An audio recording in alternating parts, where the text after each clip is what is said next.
Isang magandang araw po sa inyong lahat, lalong-lalo na po sa inyo, Kabanong.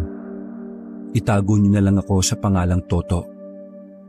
Ang kwentong ibabahagi ko po sa inyo ay nangyari noong bata pa lamang ako. Sa edad na 10 taon ay naulila na ako sa aking ama't ina. Dahil yon sa isang hindi inaasahang trahedya. Nahulog kasi sa bangin ang bus kung saan lula nito ang aking mga magulang. Bunsod noon ay si Lolo Piping na ang nagtaguyod sa akin.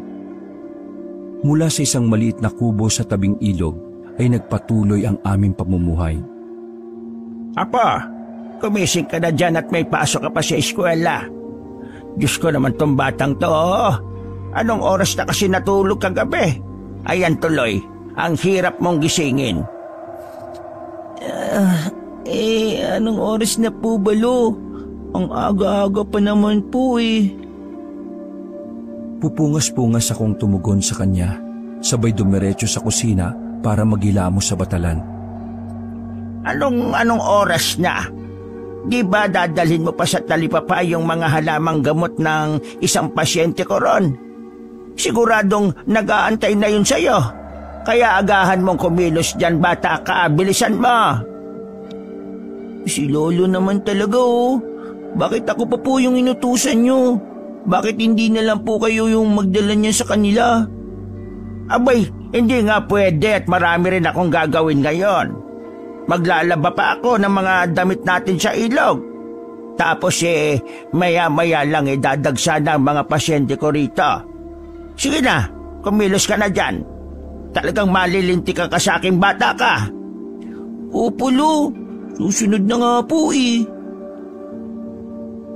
Wala rin akong nagawa kung hindi ang tumalima sa kanya. Bahagyang may katigasan man ang ulo ko noon, ay may pagkamasunurin pa rin naman ako. Siya nga pala, Kabanong, ito nga po palang si Lolo Piping ko ay isang batikang albularyo at manggagamot sa aming lugar. Siya ang takbuhan ng lahat ng mga taong nagkakasakit, nilulukuban ng masamang elemento, biktima ng kulam, nayanggaw, at kung ano-ano pang uri ng karamdaman. Masasabing hindi pangkaraniwan ng pagkabihasa at ang kaalaman ng aking lolo sa larangang ito, sapagkat ni minsan ay walang sakit ang hindi niya nabigyan ng lunas. Dahilan upang maging tanyag ang kanyang pangalan. Hindi lamang sa aming baryo, kung hindi pati na rin sa ibang mga kalapit baryo. Ay pare, bakit naman balot na balot ka dyan ng jacket? Nakita mong tirik na tirik ang araw. Wala lang to, Manong. Nakakaya kasi may kati-kati lang ako sa katawan tapos ilang linggo na rin itong hindi gumagaling. Ganun ba pare? Bakit hindi mo subukan lumapit doon sa magaling na albularyo? Doon kay Tandang Piping. Sa katunayan nga niyan, hindi lang ikaw nagsabi niya sa akin. Sinabi na rin niya sa akin ni Paring Doming ko. Kaso, nakapagpatingin na rin ako sa doktor sa bayan eh. Ang sabi ng doktor, allergy lang raw ito. Ang dami pang gamot na ibinigay sa akin. Kaso, parang hindi rin tumatalab eh. Sobrang kati nga eh. Lalo na sa gabi. Nako, kaya hindi rin ako makatulog. Ay nako pre, subukan mo lang. Wala namang mawawala eh. Saka, wala namang bayad yun. Kahit magkano lang ibigay mong donation. Sobrang galing talaga nung kumpare kong yon. Tara, sakay ka na sa tricycle ko at sasamahan kita. Pagkatapos noon ay agad na bumiyahe ang dalawa. Paring Piping! Andiyan ka ba? May pasyente ka dito oh. Ikaw pala Paring Enteng. Ano bang sa atin? Eto, pakitingnan mo nga tong kasama ko. May kati-kati daw sa katawan eh.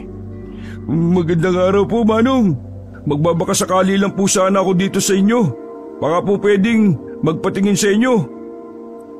Sige. Tuloy lang kayo sa loob. Mabilis na kumilos noon si Lolo para asikasuhin ng lalaki. Kasalukuyang nasa kalagitnaan pa lang siya sa kanyang panggagamot nang isa-isang nagdatingan ang iba pa niyang mga pasyente. Pinapila niya muna sila sa labas para magantay hanggang sa matapos siya sa kanyang ginagawa.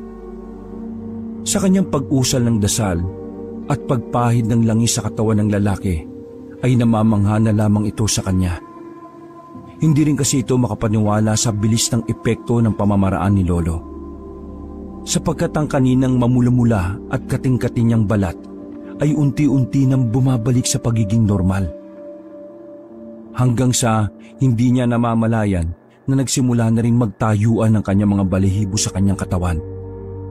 Sa pagpatay ni Lolo sa kandila, ay doon pa lamang siya muling nagwika sa lalaki. Ayos na, Noy. Gagaling ka na. Bagyang natigilan ng lalaki. Mababaanag sa kanyang mukha ang matinding pagkabigla. Waring hanggang sa mga oras na yon ay hindi pa rin narirehistro sa kanyang utak ang mga kaganapan. Ano pong nangyari, Manong? Paano niyo po nagawa yun? Paano niyo po ako napagaling ng ganong kadali?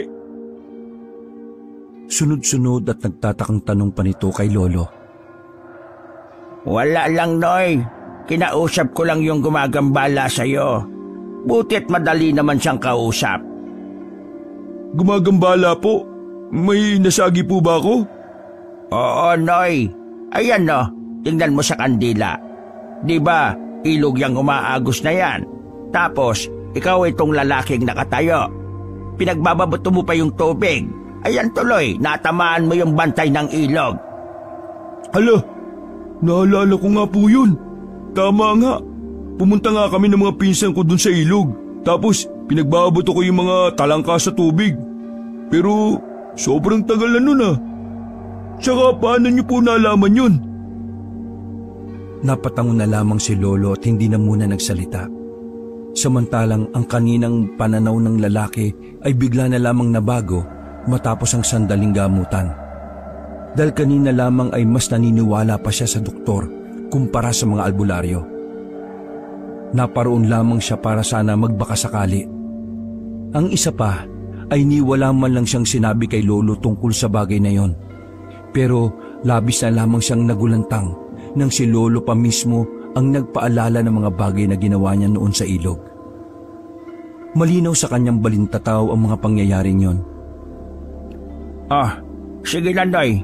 Basta magagis ka lang ng bigas malapit sa tabing ilog bago magtakip silim, ha? Ay, sige po, Manong. Maraming salamat po. Ito nga po pala. Tanggapin niyo po itong kaunting halaga. Noy, ang laki naman yata nito. Tama na siguro tong 20. Sabay balik ni Lolo sa 50 pesos sa kanya. Bagay na hindi naman na tinanggap ng lalaki. Kaya naman laking pasasalamat na lamang ni Lolo sa kanya. Hanggat maaari sana ay ayaw ring tumanggap ng malaking halaga ni Lolo. Pero ang mga tao na ang kusang nagpipilit noon sa kanya. Pagkalabas ng lalaki ay mabilis na pumasok ang sumunod na pasyente ni Lolo. Katulad sa una ay walang kahirap-hirap na tinanguan ni Lolo ang kanyang suliraning pangkalusugan. Lumipas pa ang maghapong panggagamot ni Lolo. Sa wakas ay naubos na rin ang mga taong nakapila sa labas ng aming bahay. Oras na rin ang aking uwian mula sa paaralan. Sa aking paglalakad ay nakasalubong ko pa ang ilang tao na nagmula pa sa aming bahay. Apo, bakit ngayon ka lang dumating? Sobrang dami ko pa naman pasyente kanina. Siguro naglakwatsa ka na naman, ano? Hindi po, Lo. May inutos lang po sa amin si Ma'am Dolores sa school kanina. Dapat nga mamaya pa po ako makakauwi. Tumakas lang po ako. Sige na. Magsahin ka na muna. Bibili lang ako ng tinapa sa talipapa. Sige po, Lo. Ako na pong bahala dito. Pagkatapos kong magbihis, ay kaagad na akong nagparingas para magsaing. Bali na sa labas pa po pala ng bahay ang dapog namin dati. Samantalang yung gamit po namin panggatong ay yung mga tuyong kahoy sa paligid. Makalipas ang ilang sandali ay nakarating na rin si Lolo. Inutusan niya akong isalang sa apoy ang nabili niyang tinapa. Matapos maluto ay nagpunta ako sa aming bakuran para kumuha ng sariwang kamatis para gawing sausawan. Habang nasa kasarapan kami ng paghahaponan noon, ay bigla na lamang may tumawag kay Lolo. Napadungaw pa ako noon sa bintana para tingnan kung sino ang nasa labas. Mula doon ay nakita ko ang isang matandang babae na bitbit ang kanyang 7 taong gulang na apong lalaki. Nagbukas ng pinto si Lolo at tumahangos na nagwika ang nasabing ali. Piping, tulungan mo ang apo ko. Iligtas mo siya. Nang makitang lupaypay na katawan ng bata, ay agarang kumilos si Lolo. Madali niya akong inutusan para magpainit ng tubig. Doon ay sinubukan mo ng lapatan ng paunang lunas ni Lolo ang bata. Mabuti na lamang ay bahagyang kumalma ang lagay nito. Dahilan para makampante na ang nasabing ali. Nang may masmasan, ay saka siya nagsimulang isalaysay ang nangyari sa bata. Kanina lang maayos pa siya. Nito lang bago magtakip silim, bigla na lang siyang namutla ng ganyan. Akala ko pa nga nabilaukan lang siya dahil naghahaponan din kami. Tapos bigla na lang siyang nagsuka. Hanggang sa bigla na lang siyang nawalan ng malay. Pero buti na lang at naisugod ko siya dito kagad sa iyo. Ganun ba, Maring? Pero mukha wala naman akong nararamdamang gumagambala sa apo mo, ah. Baka kailangan lang niya ng pahinga. Kita mo, wala naman akong inuusal na dasal sa kanya. Pero kumalma na siya. Sa pagod lang ito malamang. Ano kayang nangyari dito sa apo ko, Piping? Hindi ko rin alam, Maring. Ganito na lang. Obserbahan muna natin siya. Pero susubukan ko na rin siyang gamutin. Toto! Nasaan na ba yung pinainit kong tubig? Sigaw pa ni Lolo sa akin noon. Ito na po, Lo. Kakukulo lang po eh. Sige, kumuha ka muna ng baso at kutsara sa batalan. Muli pang utos ni Lolo na aking tinalima. Pagkabot ko noon, ay kaagad ibinabad ni Lolo ang isang halamang gamot sa mainit na tubig. Pagkaahon noon, ay sa kanya niligis ito gamit ng kutsara at inipon ang katas nito sa isang baso. Yun ang ipinainom niya sa batang nangihina. Habang patuloy sa pagtatawa si Lolo, ay tahimik lamang ako na nakatanaw habang nakaupo sa silya. Kitang-kita ko ang tuloy-tuloy na paggalaw ni Lolo. Bagay na nagpapamangha sa akin. Hanggang sa matapos na ang pag-usal ng dasal ni Lolo, udyat na ihahayag na niya ang kanyang nakita sa kanyang ginawang pagtatawas. Wala talaga, Maring. Wala talaga akong nakikitang namamarusa sa apo mo. Wala rin namang nanggagambala sa kanya. Mukhang napagod lang talaga ito. O baka naman doktor talaga ang kailangan na ng apo mo. Diyos ko po, kawawa naman itong apo ko. Paano kaya siya? Ano ba bang ginagawa nitong apo mo kanina? Nasa labasan ba ito? Galing lang naman sa eskwelahan niya kanina. Tapos normal naman siya pagdating niya. Yun nga ang sabi ko sa iyo kanina. Noong habang kumakain kami, bigla na lang siyang nagkaganyan. Pasensya na, Maring, ha? Mukhang hindi ko yata kayo matutulungan. Ang mabuti pa talaga pagpahingahin mo na lang maigi itong apo mo. Tapos bantayan mong maigi. Kapag hindi pa rin bumuti, susubukan ko pa rin siyang gamutin. Dahil sa insidenteng yon, ay nakita ko ang matinding kabiguan sa mukha ng matandang ali. Gayun rin si Lolo na nakikita ko ring nababahala. Yun pa lamang kasi ang unang beses na nangyari ang bagay na yon. Ang hindi magawang tugunan ni Lolo ang isang nangangailangan ng kanyang tulong. Gustuin ko man sanang tumulong, subalit anong alam ng isang batang kagaya ko? Wala pa rin naman akong alam noon sa paraan ng panggagamot ni Lolo. Wala na ring nagawa pa ang ali. Kaya naman binitbit na lamang niya ang kanyang apo na noon ay mahimbing na natutulog. Sa kanilang paglisan ay nababanaag ko pa rin sa mukha ni Lolo ang kanyang pag-aalala. Napabuntong hininga na lamang ito nang muli siyang bumalik sa harap ng lamesa. Bakit po, Lo? Ano po bang nangyari sa bata? Hindi niyo po ba siya kayang pagalingin? Sunod-sunod na tanong ko pa sa kanya. Hindi ko rin alam, apo. Hindi ko alam kung ano ba talaga ang nangyari. Una pa lang wala talaga akong maramdaman. Wala akong makitang kung anong masamang elemento ang may gawa nun sa kanya. Hindi ko rin alam kung bakit parang masama ang kutob ko. Ayos lang po yun, Lo. Huwag niyo na lang po yun masyadong isipin. Gagaling rin po yung bata. Tsaka, wala ka naman pong kasalanan sa nangyari. Ikaw pa nga po yung gustong tumulong sa kanila. Sige na, Apo. Kumain na lang tayo. Napangiti na lamang si Lolo sabay hima sa aking buhok. Habang kumakain kami, ay tanaw ko pa rin malalim ang kanyang iniisip. Malamang bunsod yon sa huli niyang naging pasyente. Pagsapit ng kinabukasan, ay papasok na sana ako noon sa eskwela. Subalit habang nasa daan, ay bigla kong naisip ang nakaraang gabing kaganapan. Kumusta na kaya yung bata? Mabuti na kaya yung lagay niya? Siguro, dadaanan ko na lang yun sa bahay nila. Sambit ko pa noon sa aking isipan. Kaya tinungo ko na lang ang tapat ng kanilang bahay. Nakampante na lang ako nang makita ko na ang batang lupaypay kagabi ay mukhang maayos na ang kalagayan. Katulad ko ay nakasuot na rin siya ng kanyang uniforme at papasok na rin siya sa paaralan. Naisip ko tuloy na maaring tama nga ang sinabi ni Lolo na baka nasobrahan lang talaga sa pagod ang bata. Pero buti na lang talaga, mukhang magaling na rin siya. Dahil doon, medyo nabawasan na rin ang ilang isiping bumabagabag sa aking isipan. Kaya doon ay masaya na akong naglakad patungo sa paaralan. Buong akala ko'y magiging maayos na ang lahat. Subalit, nagkamali pala ako sa aking akala.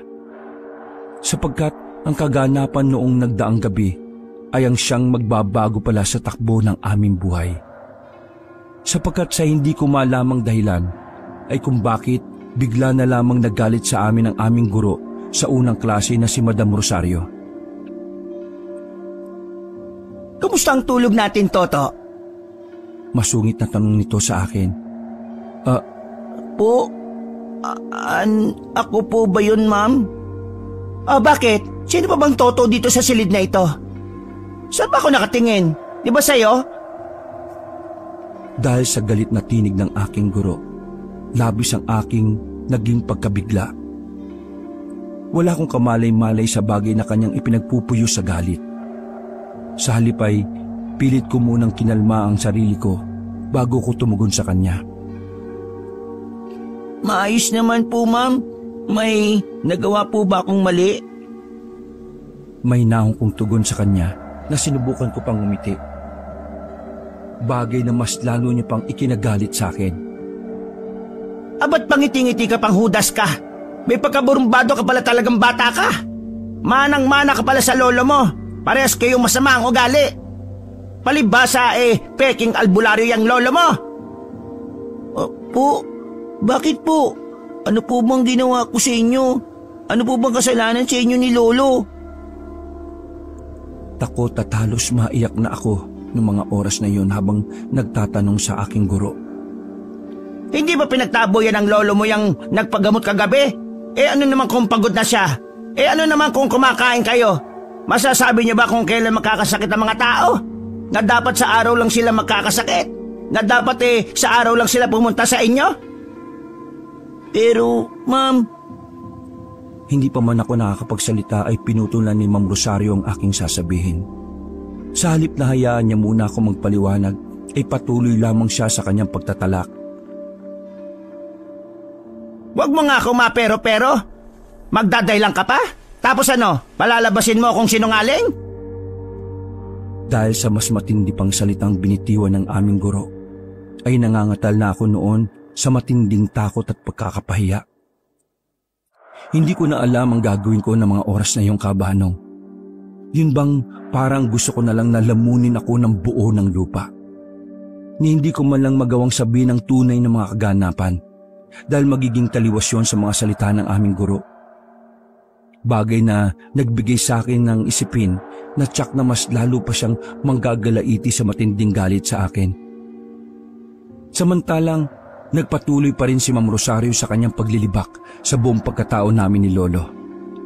Iniyuko ko na lamang ang aking ulo sa aking silya habang patuloy ako sa aking pagtangis. Lumipas pa ang ilang sandali ay natapos na rin sa wakas sa pagtuturo ang ginang. Pero bago pa man siya lumabas ay muli pa siyang nagpakawala ng maanghang na salita sa harapan ng aking muka. Pinahid ko na lamang ang aking muka mula sa kanyang laway na tumalamsik pa sa akin. Pagpasok ng ikalawang guro ay tahimik ko munang sinuri kung galit rin ba ito.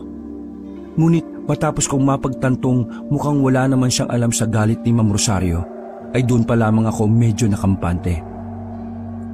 Hanggang sa isang beses pang nagpalit ng aming guro sa klase, pero mukhang liban kay Ma'am Rosario ay normal naman lahat. Pagsapit ng aming break time ay agad akong nagtungo sa labas ng CR. Naisip kong magkubli na lamang doon upang iwasan ang aking mga kaklase. Batid ko kasing ang ilan sa kanila ay naniniwala rin sa mga sinasabi ni Ma'am Rosario. Pero bago pa man ako tuluyang makapasok sa pinto nito, ay narinig kong may tumawag sa aking pangalan. Uy, Toto! Ang kapal naman ng mukha niyo maglolo. Kunwaring nanggagamot yung lolo mo. Pero mukhang pera lang naman pala. Sobrang sumapa ng ugali. Ay nako, mga mangloloko, mga peke! Hindi mukhang pera ang lolo ko. At lalong hindi masama ang ugali ni lolo. Abat sumasagot ka ba ha? Dapat lang naturuan ka namin ng leksyon. Ano mga tol? Hawakan niyo't bugbugin na natin. Binalak ko pa sanang tumakbo noon palayo sa kanila. Pero dahil sa marami sila, ay madali rin akong nasukol sa isang sulok. Magkakasunod na suntok at tadyak ang kanilang pinakawalan sa kung saan saang banda. Bagay na siyang sinasalo naman ng aking katawan. Talagang sobrang sakit ng buong katawan ko ng mga oras na yon. Wala akong magawa kung hindi ang inday na lamang ang kanilang ginagawang pag-atake sa akin. Hanggang sa nagkapunit-punit na rin ang aking suot na uniforme. Samantalang isang napakalakas na suntok ng kamao ni Benjo ang tuluyang nagpawala ng aking ulirat. Nagising na lamang ako na nakahiga ako sa isang mahabang upuan. Naroon nakapalibot sa akin ang ilan pa naming guro, habang patuloy lamang sila sa pag-uusisa. Ayos ka lang ba, Toto? Opo, Sir Marco. Tugon ko pa na halatang may iniinda pa ring masakit sa katawan. Sa tindi ng aking natamong bugbog kina Benjo at ilan pa naming mga kaklase, ay halos hindi ko na magawang imulat ang aking kaliwang mata. Tattad rin ng galos, sugat at pasa ang aking buong katawan.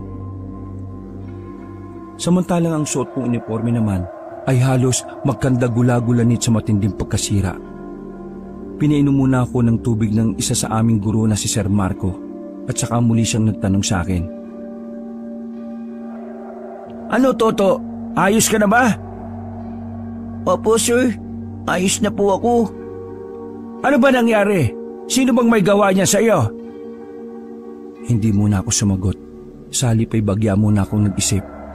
Patid kong kung sasabihin kong sina Benjo ang dahilan nun, ay tsak na babalikan muli nila ako.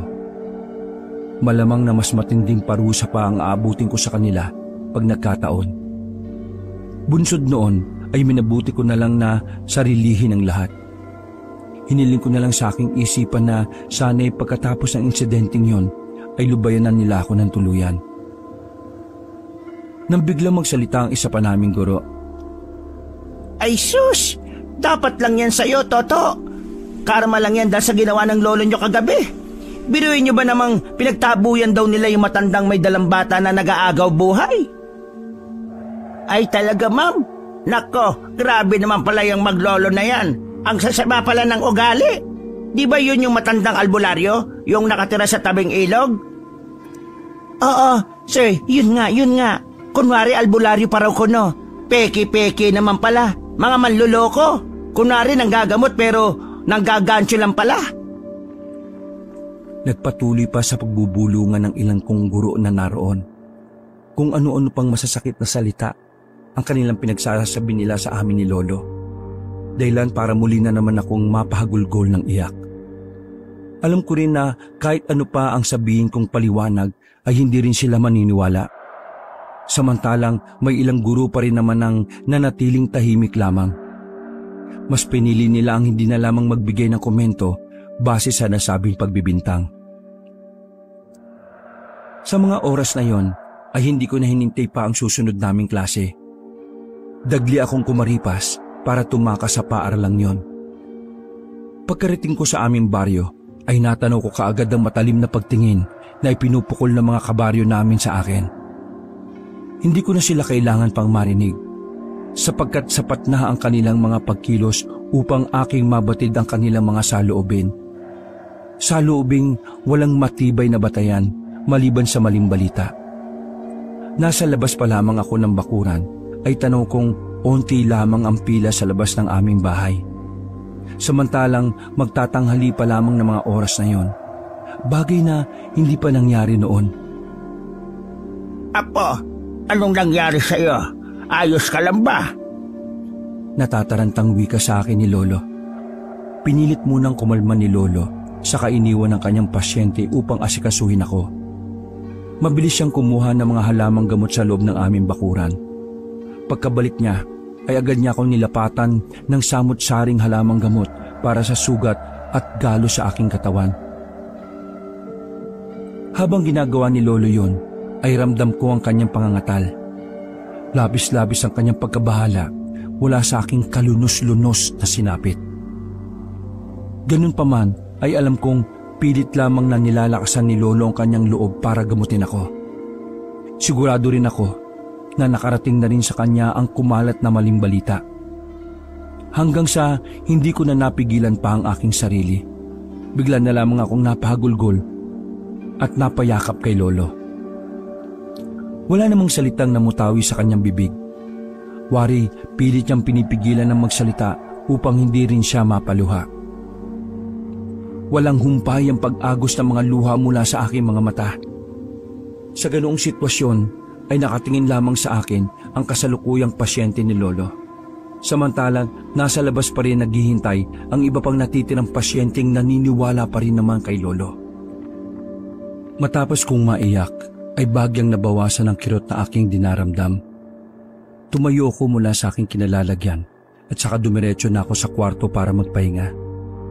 Doon ay pinili ko na lamang na magmukmok habang nakatalukbong ng kumot.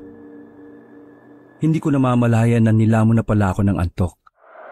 Nakahain na sa hapag nang gisingin ako ni Lolo.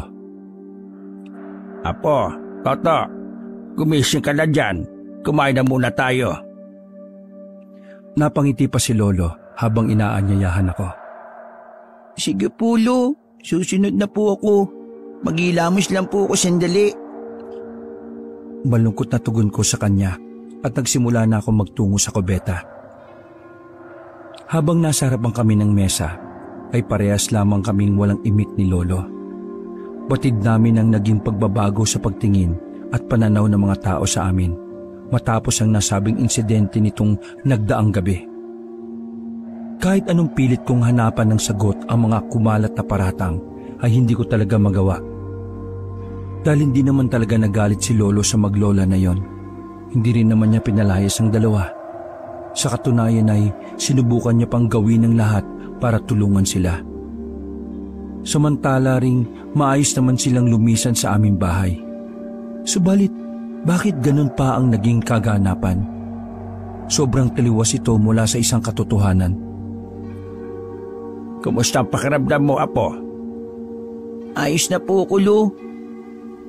Pero, Lo, bakit po ganun sila? Ano po bang ginawa natin sa kanila? Hindi naman po totoo lahat yun, di ba? Pasensya ka na, Apo. Pati ikaw ay nadamay na sa kaguluhang ito. Bakit po, Lo? Wala ka naman pong ginawang masama eh. Sila po itong masama at gumagawa po sila ng maling paratang. Kung natulungan ko lang sana ang bata, hindi sana nangyari ang lahat ng ito. Kaya, patawarin mo ko, Apo. Lo, pwede po bang umalis na lang tayo sa lugar na ito? Magpakalayo-layo na lang po tayo. Total, Mukhang mas marami po ang naniniwala sa mga kasinungalingan nila eh. Hindi pwede, Apo. Kapag ginawa natin yon, parang inamin na rin natin ang ibinibintang nila sa atin. Hindi tayo kailanman makakabalik pa dito. Hindi na lang po muna ako papasok bukas sa eskwela ko, Lo. Siguradong sasaktan na naman po nila ako. Mabuti pa nga, Apo. Pabayaan mo, pansamantala lamang ito. Gagawa ko ng paraan. Susubukan kong patunayan na mali ang kanilang mga paratang. Bakit po, Lo? May ideya ka po ba kung bakit po nila ginagawa ito? Baka naman po may nakagalit kayo, Lo. Wala naman po, di ba? Pagkawika ko ng mga katagang yon, ay bigla na lamang natigilan si Lolo. Waring may importanteng bagay ang pumukaw sa kanyang atensyon. Nagpakawala muna siya ng isang malalim na buntong hininga bago muli siyang nagwika. Hindi ko lang alam kung tama ang hinala ko. Pero saka ko na lang sasabihin sa iyo kapag sigurado na ako. Matapos namin magapunan ay naupo muna ako sa pinto ng aming bahay. Nakatanaw sa malayo habang panay ang pagtanaw mula sa kawalan. Hanggang sa bigla na lang napako ang aking paningin sa isang dako. Hindi ako masyadong sigurado, ngunit parang may naaaninag akong gumalaw sa parting may kalayuan, kung saan doon ay medyo mayabong ang mga talahib at medyo mapuno. Subalit nang pinilit ko pa yung siyasatin mula sa aking kinalalagyan, ay wala naman akong napansing kakaiba, dahilan para mawala roon ang aking atensyon. Toto, Apo, pumasok ka na dito sa loob. Bakit po, Lo? Nakaupo lang naman po ako dito sa labas. Sige na, wag na matigas ang ulo. Isara mo na rin yung pinto at matulog na tayo. Nagtataka lang rin ako noon kay Lolo, dahil maaga pa naman ang mga oras na yon. At isa pa, dati-rati ay wala naman siyang pakialam sa akin kahit magdamag akong tumambay sa labas ng aming bakuran. Pero sa pagkakataong yon, ay parang may pinangingilagan si Lolo. Yun bang tipong nararamdaman niya ang presensya ng pilit kong inaaninag sa labas kanina? Pagsapit ng 11:11 ng gabi, habang malalim na ang aming pagtulog noon ni Lolo, ay may bigla na lang kaming narinig na tinig sa labas ng aming bahay. Boses yun ng isang lalaki na animoy natataranta at kailangan ng tulong.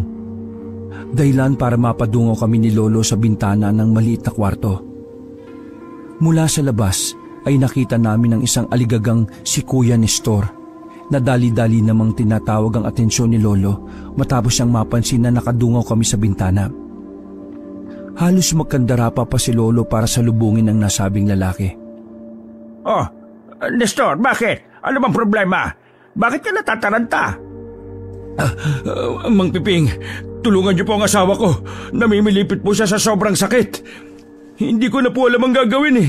Tara na po, Mang Piping. Lintik na. Bakit mo naman iniwang mag-isang asawa mo sa bahay niya? Halika na, dali! Natatarantaring wika ni Lolo Piping at dali-daling sumunod sa lalaki. Dahil sa takot ko namang maiwang mag-isa sa bahay, ay nagpasya na rin akong sumunod sa kanila. Pero bago pa man ako lumabas ng bahay, ay naalala ko pa ang palaging ginagamit ni Lolo sa kanyang panggagamot. Ang bote ng langis na nasa altar. Kaya naman kagad kong dinampot ang bagay na yon at nagsimula na akong humabol sa kanila. Buti na lang din ay naalala ko ang bagay na yon, dahil pagkarating namin sa labas ng bahay na mag-asawang sina Kuya Nestor at Ate Ekang, ay agad akong inutusan ni Lolo para kunin sa bahay ang kanyang langis. Kaya iniabot ko na ito kay Lolo na kanya namang ipinagpasalamat. Pagpasok namin sa loob ng bahay nila, ay nadatnan namin ang tila namimilipit sa sakit na si Ate Ekang.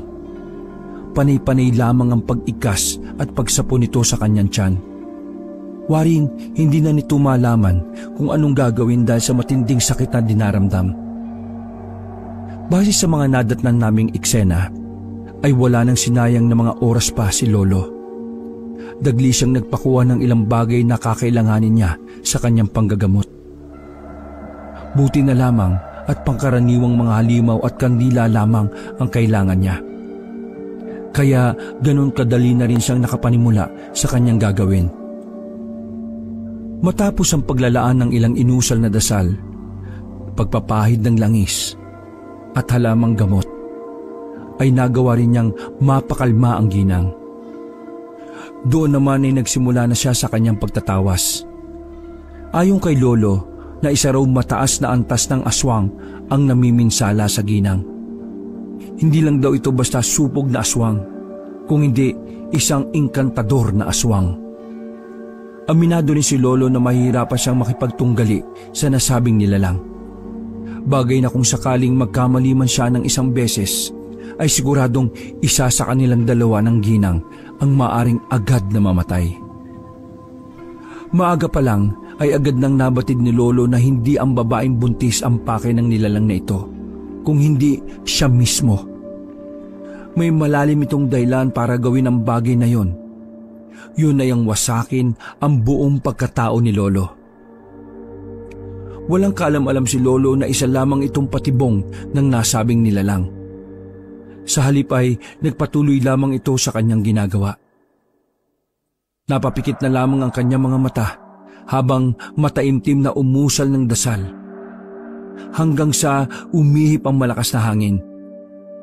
Rason upang mamatay ang apoy sa mga kandila at lampara sa loob ng bahay. Walang humpay ang pagpagaspas ng mga kurtina at anumang telang maaring daluyan ng malakas na hangin sa loob ng nasabing bahay. Tanging ang sinag lamang ng buwan ang tumatanglaw sa amin mula sa kadiliman. Nababanaag ko pa ang pinagsamang matinding galit at pagdurusa sa mukha ng buntis na ginang.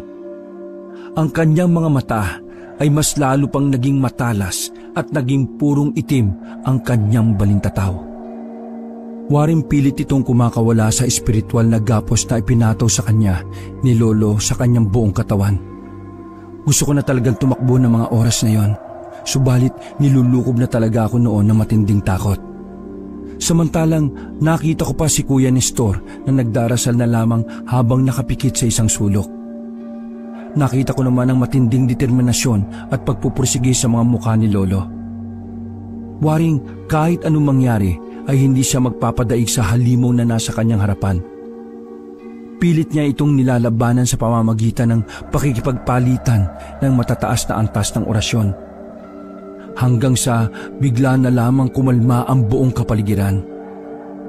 Mukhang ito na ang hudyat na nagtagumpay si Lolo sa kanyang ginagawa. Ekang, ayos ka lang ba? Mang Piping, bakit hindi po sumasagot si Ekang? Ano po nangyari sa kanya? Kumusta na po yung anak namin? Sa ngayon ay maayos na siya. Pero hindi pa dito natatapos ang lahat dahil nakatakas ang namiminsala sa kanya. Siguradong babalik siya anumang oras. Kung magkataon hindi ko alam kung kakayanin pa ng katawan ng asawa mo.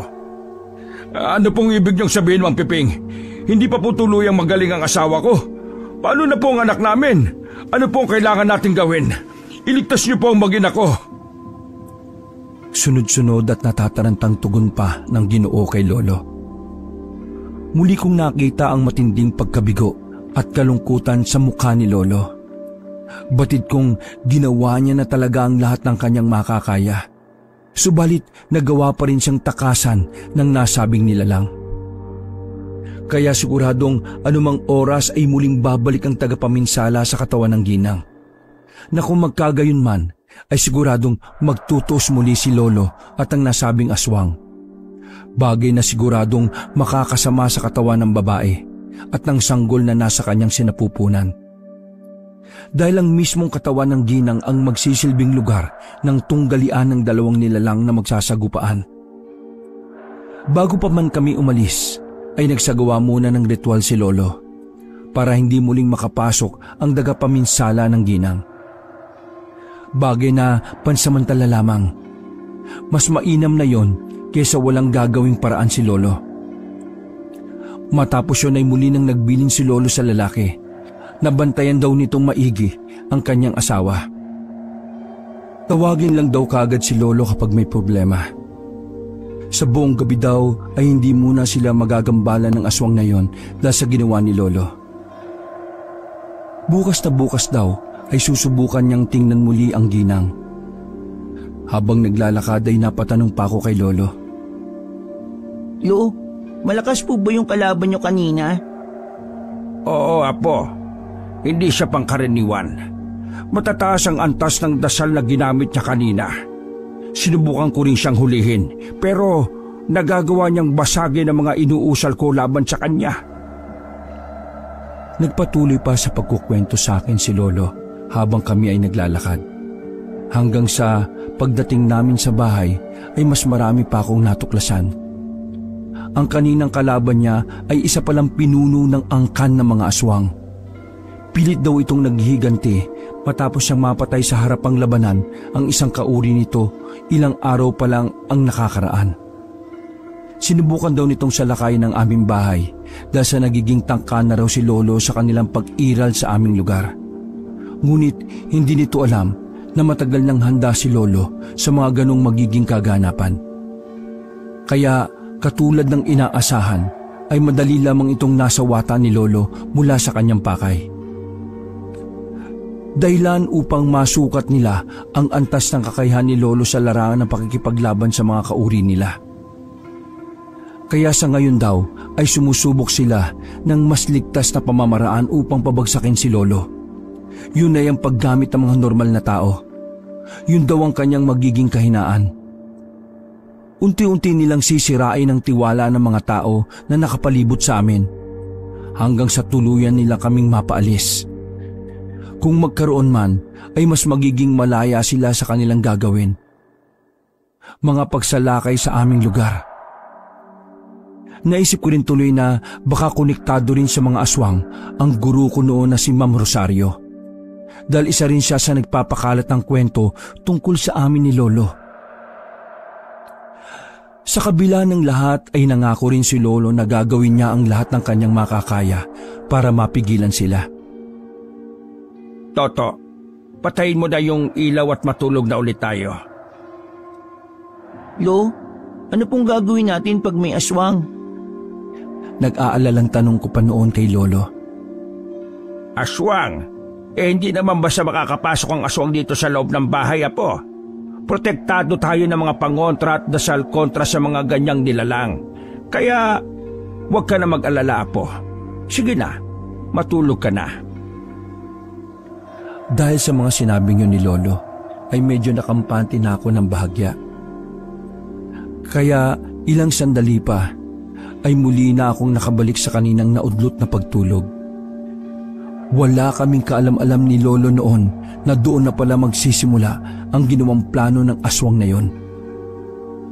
Gamit pa rin ang kanyang kakayahan sa iba't ibang dasal, ay maaaring nagawa nitong gamutin ang pamako ni Kuya Nestor. Kaya malamang na malaya itong nakakapasok sa loob ng bahay ng kaninang buntis na ginang. Doon ay tiyakong ibang pamamaraan na ang ginamit nito para sa tuluyang pagkitil sa ginang. Isang mataas na antas ng laso ng kanilang ginamit para tuluyan na itong hindi magising. Sa kasarapan pa rin ng aming pagtulog ay napalitan ng ingay ang komosyon ng buong lugar. Sa aking unang sapantaha ay may mga taong nagkakagulo sa labas ng aming bakuran. Na sa paglipas pa ng ilang pangsaglit ay unti-unti nang naging mas malinaw ang mga tinig. Isang malakas at galit na pagsigaw ang pumaimbog sa buong kaibuturan ng gabi. Kasunod sa pag-alingaw-ngaw nito ay ang pagsisigaw ng mga taong tila galit na galit. Dahil doon ay halos mapabalikos pa ng bangon si Lolo. Natataranta, ngunit pakubli-kubli lamang. Sinilip ang siwang ng dinding. Ito ang pagkakataong nagbigay linaw sa amin mula sa mga kaganapan sa labas. Apo, tumakas ka na, dali! Dalhin mo ang punyal at ang kwintas na ito! Bilis! Kunin mo rin ang libretong itim sa altar! Namumulagat pang wika sa akin ni Lolo. Bakit po, Lo? Ano po bang nangyari? Ano pong pakay nila sa atin? Mangyak-ngyak at makatalkong tanong sa kanya. Pero hindi na tumugon pa si Lolo. Sa halip ay itinulak niya ako ng malakas. Dahilan upang muntikan pa ako mapasubsob sa sahig ng bahay. Hindi ko alam pero parang kusa na lang na gumalaw ang aking mga paa. Wala na akong ibang maisip kung hindi ang kumaripas na lamang mula sa kung saang direksyon. Sa isang mabilisang pagsulyap sa aking likuran, ay kitang-kita ko kung paano maglagablab sa malakas na apoy ang aming bahay. Sinunog ng taong bayan ang aming bahay kung saan naroroon pa si Lolo. Napatagisbagang na lamang ako habang nagsisimulang maglanda sa mga luha sa aking mga mata. Parang tumigil ang oras ng mga sandaling yon. Gustuin ko mang bumalik para iligtas siya, ay batid kong wala rin akong magagawa. Wala rin naman akong pagpipilian ng mga oras na yon. Kung hindi ang tumakas, ay tanggapin na lamang ang aming kapalaran. Ang walang labang pagkamatay ni Lolo mula sa kamay ng mga taong minsan rin niyang tinulungan. Sa isang iglap ay ganoon kadali na lamang nilang kinalimutan.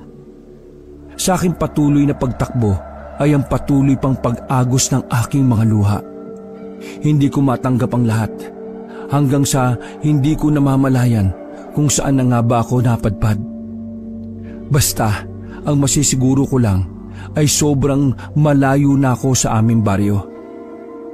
Habang patuloy pa rin sa aking pagtangis, ay siyang pagsiyasat ko naman sa buong paligid. Natanto kong nasa gitna na pala ako ng isang masukal na kagubatan. Matataas at mayayubong ang mga punong kahoy na sinamahan pa ng masukal na talahiban at halaman. Dahil doon ay natigilan ako ng bahagya. Ang kaninang kalungkutang aking nadarama ay biglang nahaluan pa ng matinding takot. Pilit kong sinusuri ang bawat sulok ng aking pinagtatayuan. Dahil na rin sa isiping baka may kung anong nilalang ang biglang sumalpot at bigla na lang akong daluhungin. Mabuti na lang, makalipas ang ilang pang saglit ay wala naman akong napansing kakaiba. Maya-maya lamang ay nagsimula na ring sumilay ang pagbubukang liwayway. Kaya kahit papaano ay nabawasan na rin ang aking takot. Nakatulala lamang ako habang nakasandal sa isang malaking punong kahoy. Siguro ay umabot na ako sa puntong gustong-gusto ko pang umiyak. Subalit natuyo na ang mga luha sa loob ng aking mga mata. Bunsod na rin siguro na matinding kapaguran at pag-iyak ay bigla na lang akong nakatulog sa gitna ng masukal na kakahuyan. Pahapon na rin ang muli akong nagising. Nakahiga lamang ako doon sa balumbon ng mga talahib. Ni halos ayaw kong gumalaw mula sa aking posisyon. Naisip kong kung higa na lang ako roon magdamag ay siguradong di magtatagal ay muli akong makakasama ni Lolo. Subalit hindi ko magawang tiisin ang aking kumakalam na sikmura. Dahil doon ay wala akong nagawa kung hindi ang bumangon. Sinubukan kong suriin ang kalagayan ng buong kapaligiran. Hanggang sa mula sa di kalayuan ay natanong ko ang piling-piling na saging sa mga puno. Hitik na hitik ang mga bunga ng bawat puno ng saging. Tila alaga ito ng kung sino mang tao. Akmang pipitas na sana ako ng bunga nito nang biglang may isang tinig ang aking narinig. Mula sa isang banda ay nakita ko ang isang matandang lalaki. Mawalang galang na, iho. Pwede bang magtanong kung ano ang ginagawa mo dito sa sagingan ko? Sa inyo po pala ito, Manong. Pasensya na po Nagutom po kasi talaga ako Akala ko po wala po kasing may-ari nito. Ganun ba? O sige na, kumuha ka na. Hindi na kita pagbabayarin. Wow! Talaga po, Manong. Naku, maraming salamat po Habang nilalantakan ko ang matamis na saging ay hindi maiwasang magtanong ng matandang lalaki sa akin. Halatang labis rin kasi siyang nagtataka. Siya nga pala, iho. Bakit ganyan ba ang mukha mo? Bakit ang dami mong pasa at sugat sa katawan? Tumakas ka lang ba sa inyo o baka naman may ginawa kang kasalanan? Sunod-sunod na tanong pa ng mama sa akin. Bagay na natahimik na lamang ako. Muli ko kasing naalala ang sunod-sunod na pait at kamalasang dinanas ko Nito lamang nagdaang araw. Nang matanto naman ng matanda ang aking naging reaksyon, ay tumigil na lang siya sa kanyang pag-uusisa. Sa halip ay inalok niya pa ako para kumuha pa ng saging. Sandali lang umalis ang mama. Sa kanyang pagbabalik ay may daladala na siyang isang basong tubig para sa akin. Oh, iho, uminom ka muna ng tubig. Baka mabilaukan ka dyan sa kinakain mo. Halatang gutom na gutom ka. Maraming salamat po, Manong. Sige po. Mauna na po ako sa inyo, ha? Teka, iho. Saan ka naman pupunta? Base sa lagay mo mukhang hindi ka makakabalik sa inyo Binugbog ka ba ng tatay mo, ano? Baka naman kasi puro ka lang kalokohan, ha? Muling pag-uusisa pa na matanda sa akin. Hindi po, Manong. Sa katunayan po, gawa po ng mga kaklase ko mga sugat at pasana ito sa katawan ko Pinagtulungan po nila ako ng walang dahilan. Abay, grabe naman pala sila, ano? Ano nga palang pangalan mo? Saka nasa ba yung mga magulang mo? Ang totoo po niyan, Manong, wala na po akong mga magulang Matagal na po silang patay. Sasabihin ko pa sana sa kanya ang tungkol kay Lolo, pero naisip kong wag na lang rin siguro. Dahil baka maikwento niya pa sa ibang tao ang tungkol doon. Bagay na kung magkataon ay baka mas mapahamak pa ako. Dahil naaawa naman sa akin ng mama, nag-alok siya ng pansamantalang matutuluyan para sa akin. Sa gitna raw ng sagingan niya ay may maliit na kubo raw sila. Pahingahan daw talaga yon. Pwede raw akong manatili doon ng kahit na ilang araw. Naisip kong mas magiging ligtas nga ako doon kung doon ako mananatili. Bahala na at kapag nakabuelo ay hahanap na lang siguro ko ng ibang matitirhan. Matapos siyang ituro sa akin ang tinutukoy niyang bahay ay ipinakilala niya ako sa kanyang asawa. Katulad niya ay mabait at mausisa rin ito. Marami pa kaming bagay na napagkwentuhan. Sobrang tagal na daw nilang naninirahan sa lugar na yon. 2 lang daw sila dahil hindi naman sila nabibiyayaan ng anak. Sila daw ay sila Aling Jose at Manong Kaloy. Ang sagingan daw ang kanilang hanap buhay. Sa tuwing anihan daw ay kumukuha sila ng mga taong gagawa nito para sa kanila.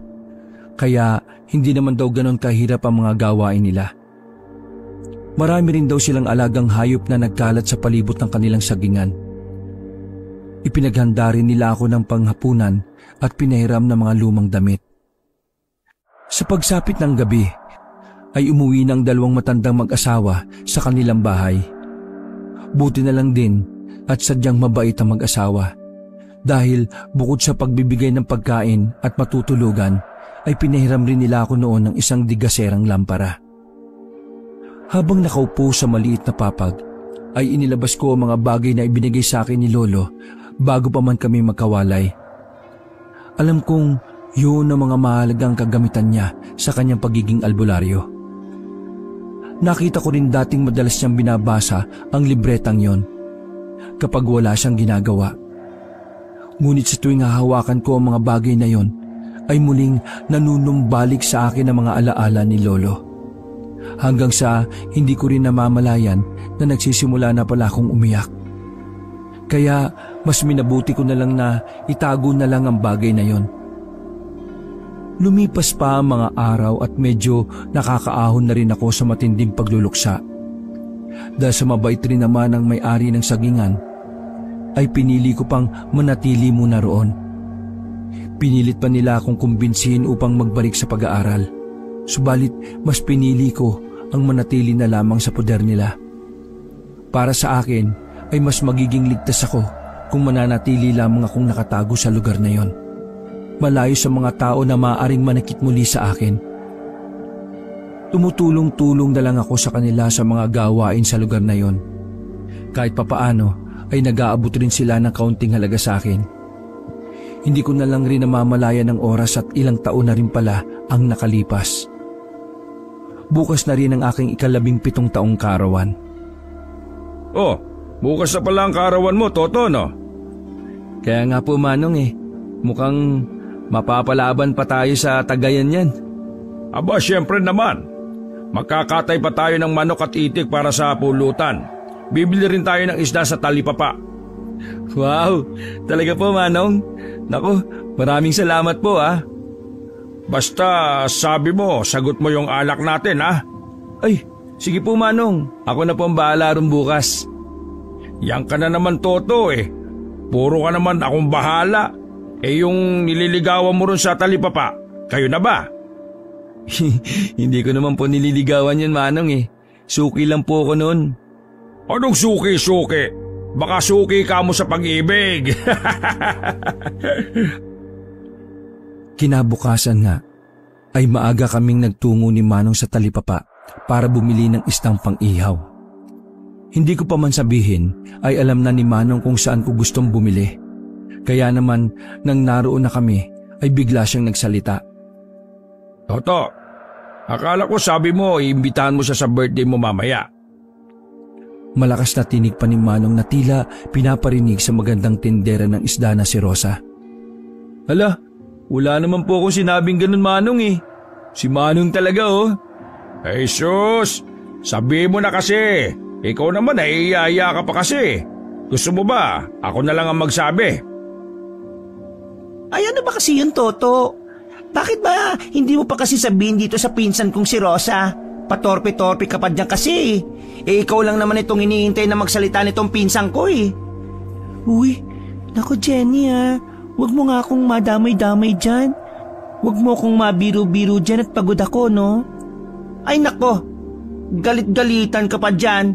Eh kanina pa lang ang saya-saya mo nung nakita mo itong si Toto. Kunwari ka pang ayaw mo. Eh halata namang kilig na kilig ka. Halatang nagpipigil lang na matawa si Rosa. Gayunpaman ay pinanindigan pa rin niya na seryoso ang kanyang muka. Dahil sa sobrang hiyang-hiya ko noon ay hindi ko na nagawa pang makapagsalita. Hindi ko rin alam kung bakit pagdating sa kanya ay nawawala ang aking pagiging matipuno at matikas. Bagay na pilit namang ginagawa ng paraan ni Manong.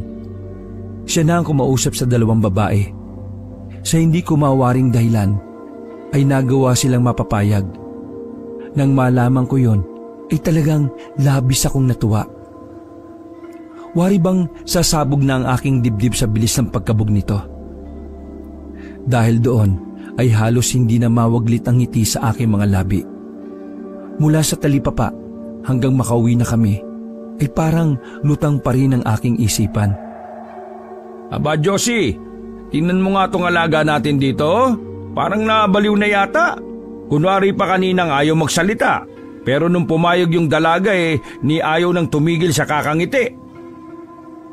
Oo nga naman Kaloy Tingnan mo, may pasayaw-sayaw pa. Hindi naman po Manong at Manang. Masaya lang po ako kasi birthday ko. Ang sabihin mo kamo, dahil kay Rosa. Si Manong talaga oh. Napakamot ulo na lamang ako sa kanilang dalawa habang patuloy ako sa aking pagiging abala. Lumipas pa ang ilang oras at nagsimula na ang magdapit hapon. Ilang sandali na rin at siguradong darating na ang aking pinakahihintay. Yun ay ang pagdating ni Rosa. Habang abala ako nagpaparingas ay bigla na lang akong natigilan. Naramdaman ko na lang ang pag-init ng suot kong kwintas. Hudyat na may hindi imbitadong bisita ang dumating sa araw ng aking kaarawan. Hindi ko alam pero parang pamilyar ang ganoong pakiramdam. Ang paglukob na matinding takot sa aking katawan. Sa unti-unting pagpatak ng bawat segundo ay ang paglakas pa ng kabog sa aking dibdib. Mula sa labas ng bakuran ay nakita ko ang dalawang matandang tila mag-asawa. Nasisiguro kong yun pa lamang ang unang beses na makita ko sila. Subalit, bakit parang pakiramdam ko ay nakasalamuha ko na sila? Teka, sino ba talaga sila?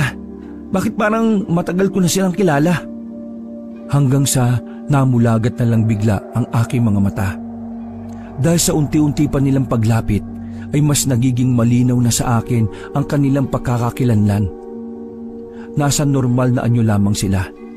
Pero kung hindi ako nagkakamali, ang matandang lalaking yon ay ang supog na aswang na nakasagupa ni Lolo bago pa man siya pumanaw. Siya ang aswang na engkantador. Ang aswang na mismong pumatay sa buntis na ginang. Ngunit papaanong naparoon siya sa tagong lugar na yon at sa araw pa mismo ng aking kaarawan? Bago pa man nila maramdaman ang aking presensya, ay mabilis na akong kumilos. Mabilis akong lumayo sa lugar na yon upang umusal ng dasal. Dasal para maitago ko ang aking pagiging albularyo at kapangyarihan. Dahil ilang taon na rin matapos kong tanggapin ang pagiging tagapagmana ni Lolo, ay palihim kong inaral ang itim na libro. Maingat at masusi akong nagpakadalubhasa sa paggamit ng mga dasal at orasyon katulad ni Lolo. Nagawa ko rin tawagin ang kanyang gabay. Sa kabila ng aking naging kasanayan, ay mas pinili kong ilihim lamang ito sa mga tao. Tanging piling tao lamang ang napaggamitan ko ng kakayahang ito. Katulad nila Manang Josie at Manong Kaloy. Subalit maging sila ay wala pa rin kaalam-alam sa aking tinatagong kakayahan. Pero mas mabuti na siguro ang ganito kesa matulad lang sa sinapit ni Lolo.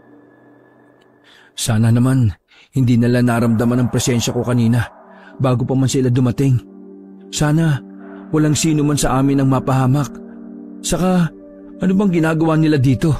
Bakit sila biglang napunta dito? Kumusta na ang matatalik kong mga kaibigan? Sobrang tagal na nating hindi nagkasama sa ganitong okasyon Saktong-sakto ang dating nyo. Karawan ng alaga namin ditong si Toto. Buti naman at naisipan nyo pang dumalaw dito. Toto, halika nga rito. May ipapakilala ako sa iyo. Magpakilala ka sa kanila, Toto. Labis akong nabigla sa mga binitiwang salita ni Manong. Hindi ko alam kung ligtas ba talagang lumapit ako sa kanila o baka kailangan ko na namang tumakbo. Subalit naisip ko ring kung gagawin ko yon ay baka mapahamak naman silang Manong at Manang. Bagay na siguradong hindi ko na talaga mapapatawad ang sarili ko. Dahil iba na ang sitwasyon ngayon. Kung dati ay isa lamang akong batang walang alam sa pakikipagdigma sa mga kauri nila, ngunit ngayon ay may mga alam na akong paraan kung paano ko sila malalabanan. Subalit ni minsan ay hindi ko pa ito nasubukan. Toto, bakit ba natigilan ka na naman dyan? Huwag mong sabing nalasing ka na kagad. Hindi pa nga tayo nagsisimulang uminom Opo. Ano nga po ulit yun, Manong? Nauutal-utal ko pang tugon sa kanya. Napatawa naman ng malakas sa matandang aswang. Ano ka ba naman, iho? Bakit ba para kang nakakita dyan ng multo? Ano bang kinakatakot mo dyan? Hindi naman kami kumakain ng tao. Pwera na lang kung gutom kami. Sabay tawa pa nito ng sobrang lakas. Dahilan para mas lalo kong makaramdam ng matinding takot. Pero pilit ko pa rin ikinukubli ang aking takot na nadarama. Dahil sa oras na malaman nilang alam ko rin ang tunay nilang pagkakakilanlan, ay siguradong katapusan na naming lahat. Nagkunwari na lang rin akong abala sa aking ginagawang pag-iihaw. Pero ang totoo ay tahimik lamang akong nakikiramdam sa maaring susunod na mga kaganapan. Na baka may gawin silang masama sa mga taong kumupkop at nag-alaga sa akin. Dahil sa matinding pag-aalala, ay nalimutan ko na rin ang kanina ko pang hinihintay. Yun ay ang pagdating ng kaisa-isang bumihag sa aking puso, si Rosa. Para akong binuhusan ng malamig na tubig ng mga oras na yon, sapagkat bigla na lang nagsalita ang pinsan ni Rosa na si Jenny. Hoy Toto, ano na? Akala ko ba imbitado kami sa kaarawan mo? Bakit nakatayo ka lang dyan? Napalingon tuloy kaming lahat sa bagong dating na si Jenny at Rosa. Halos panawan talaga ako ng ulirat sa napakatinding tagpong yon. Binala ko pa sanang pasimpleng yayain na lang sila para tumakas sa lugar na yon. Subalit bago pa man ako makakbang ay tinawag na sila ng matandang aswang. Ano ba yan, Toto? May magagandang dilag ka palang bisita. Bakit hindi mo man lang sila papasukin? Hindi naman ako kagad nakatugon sa kanya. Sa halip ay sinubukan ko pa silang paalisin sa pamamagitan ng pangungusap sa aking mga mata, na mukhang hindi rin naman nila naunawaan. Kaya wala akong nagawa kung hindi ang ipagpatuloy ang pagkilos ng normal. Ano ba namang klaseng kamalasan to? Bakit ba nagkasunod-sunod pa silang dumating dito? Ano ba talagang nangyayari? Ay basta, bahala na nga. Lalabanan ko na lang tong 2 aswang na to pag nagkataon. Toto, ano na? Ano ba naman tong bata natin pare oh? Mahina na talaga. Andito na yung mga bisita papatay-patay pa. Naku ka naman talaga Toto oh. Masyado kang nagpapalata Sige na, kumilos ka na nga ng normal. Wika pa ni Manong sabay tawa ng malakas. Natauhan na lang tuloy ako bigla sa mga sinabi niya. Tama nga naman siya. Kung ipagpapatuloy ko pa ang mga ganong gawain ay siguradong hindi magtatagal. Mabibisto na rin ng 2 aswang kung ano ang tunay kong pagkatao. Natatarantaman ay pinilit ko na lang kumilos ng normal. Kumuha muna ako ng plato at nag-alok ng pagkain sa aking mga bisita. Itong si Rosa, akala mo sobrang bait. Akala mo santo na di makabasag pinggan. Samantalang siya pa yung nagmamadali kanina. Nax, ayun naman pala Toto Kilig naman pala sa'yo si Rosa oh. Pahiya-hiya ka pa. Ano ba? Sa kabila ng pag-aalala ay nakuha ko pa rin matawa sa mga sinabi ni Manong. Napapasulyap-sulyap na lamang ako kay Rosa. Kung minsan naman ay nahuli ko rin siyang napapalingon sa akin. Hanggang sa naglabas na ng alak si Manong. Sinubukan niya pang alukin ng 2 magpinsan, pero tumanggi lamang sila. Hindi raw kasi sila umiinom ng alak. Kaya naman mas nakampante ako ng bahagya. Sa ilang sandali pa naming pananatili roon, ay hindi ko man lang nagawang makausap ng matagal si Rosa. Halos isang tanong isang sagot lamang ang aming naging eksena. Kaya naman si Jenny na lang ang panay-panay na nagsasalita. Samantalang ang nasa isang nakahiwalay na mesa naman ay patuloy lamang na pag-uusap at pag-iinuman si Manong at ang aswang. Gayunpaman ay hindi ko pa rin ibinababa ang aking pagiging alerto. Mga iho't iha, eto, tikman niyo muna itong juice na tinimpla ko. Sige na, espesyal yan. Eto, lagyan niyo pa ng yelo. Ay, salamat po, Manang. Nakangiting wika ni Rosa. Sabay lapat ng baso sa kanyang labi. Hindi ko alam kung ano ba talaga ang nangyari. Kung bakit bigla na lang akong nahilo. Wari bang umiikot ang buong paligid. Hanggang sa nakita ko pang magkasunod na nawalan ng malay sina Rosa at Jenny. Hindi. Anong ginawa mo, Manang? Pinilit kong labanan ng matinding antok, pero kahit anong pilit ko, ay unti-unting pumipikit ang aking mga mata. Bago pa man ako tuluyang mawalan ng malay, ay nakita ko pa ang paggising nila Manong at ng matandang aswang. Mukhang nalansin nila ako. Mukhang ito na ang katapusan. Hindi ko lubos akalain na ako pa ang magiging dahilan ng pagkapahamak ni Rosa. Ni hindi ko man lang naramdaman na may kaugnayan pala si Manong at ang aswang na dapat kong paghigantihan. Hanggang hindi ko na rin napigilan pa at tuluyan na akong nilamon na matinding antok. Wala na akong alam pa sa mga sumunod na kaganapan. Sobrang tindi ng sakit ng ulo ko nang magising ako. Araw, anong nangyari? Nagtatakang tanong ko, saka mabilisang inilibot ang aking mga mata. Pilit kong binubusisi ang aming sitwasyon. Nagulantang na lamang ako nang makita ko ang mga sumunod na eksena. Mula sa isang banda ay parehas walang malay si Manang at ang matandang babaeng aswang. Samantalang sa kabilang banda naman ay ang duguan at nakahandusay na si Manong. Butas ang dibdib nito na tila dinukot ang kanyang puso. Sa kanyang tabi naman ay ang hinang-hinang matandang aswang. Hindi ko alam kung ano ba talaga ang nangyari, pero mukhang nalaso ng nasabing aswang. Dahil doon ay wala na akong sinayang na mga oras pa. Medyo nahihilo-hilo pa man ay mabilis ko siyang tinungo. Wala nang ano-ano pa at agaran kong inilabas ang punyal na nasa aking tagiliran. Ang sandatang kayang tumapos sa mga aswang. Huwag! Huwag! Nagmamakaawang tinig ng hinang-hinang aswang. Wag? Bakit? Kilala mo ba kung sino ko? Nagngingit-ngit ako noon dahil sa matinding galit. Muli ring nanariwa ang pait na aming dinanas ni Lolo dahil sa kagagawa ng nilalang na nasa aking harapan.